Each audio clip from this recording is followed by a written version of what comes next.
Hey everybody, in this time of chaos, of social distancing, while hope is unable to meet really for anything, I want to lay out 5 ways for you to stay connected to our community and also to keep a spiritual routine in your life.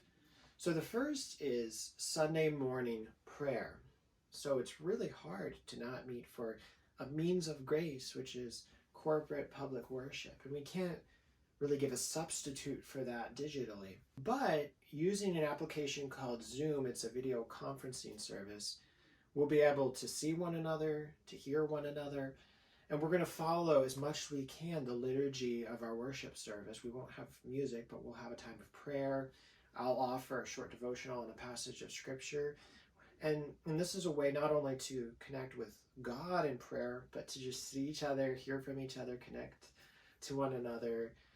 So that's the first thing. The second thing is Wednesday night study. Some of you probably know Ligonier Ministries. It's a fantastic ministry founded by R.C. Sproul. Sproul's teaching was very influential for me as a young Christian.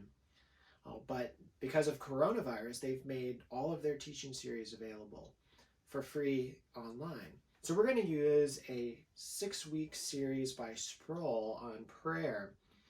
And so we're going to watch it on our own through Ligonier Ministries, and then we'll get together through Zoom, this online application.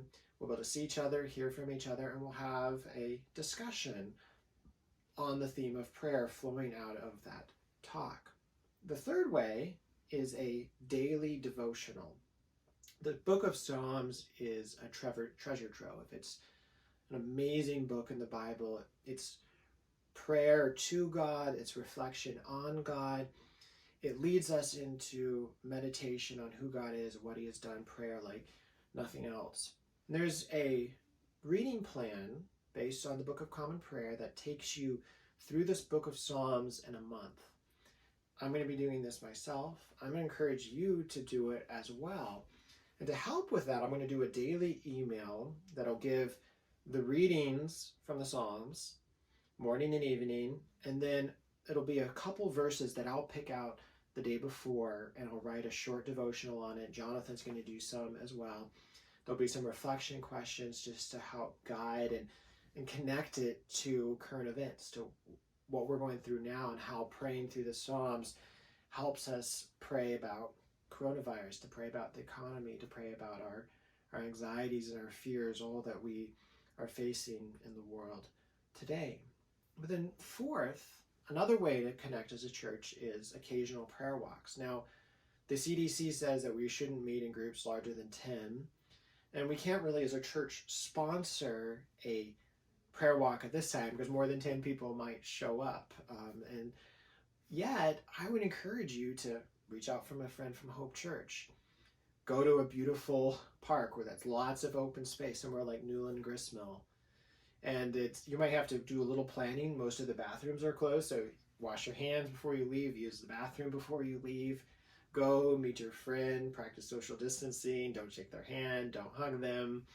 But while you're there, pray. You could even use the Psalms and the daily reflection that will be sent out as a guide for those gatherings. But I mean, getting outside, you can't really beat that.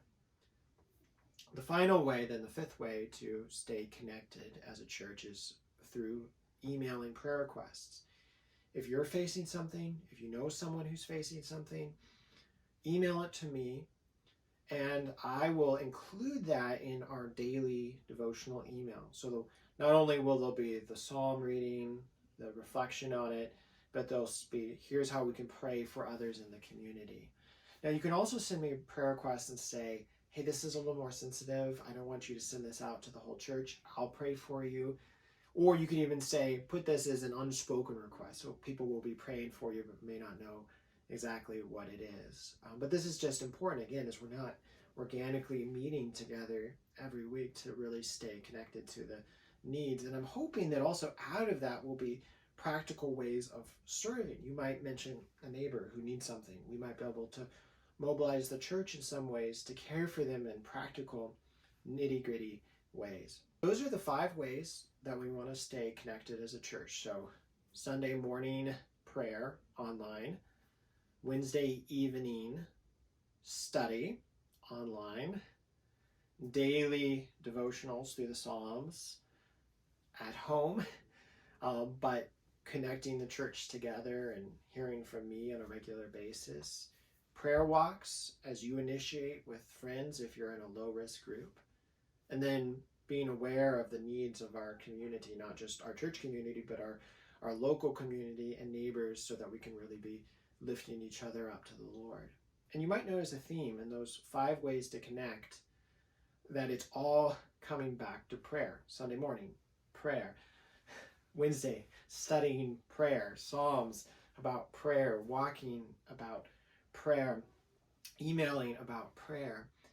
And that's not an accident, because I think while we're under quarantine, while we're at home more, while there's a lot of uncertainty, this is a time to grow in prayer, because we may not have that sort of face-to-face connection with God, with each other, but we have a constant connection to the Lord, constant access to the throne of grace. And that's amazing good news. And so through this, and when we come out of this on the other side and start meeting together, I would love to see each of us having grown closer to the Lord in dependence through prayer. So if you have any questions about this, feel free to reach out, email me, call me. I'm available, and I'm sure that some of this might even change. We might adjust as we try to all figure out what this looks like together. So again, you all are in my prayer. God is faithful. He's going to get us through this.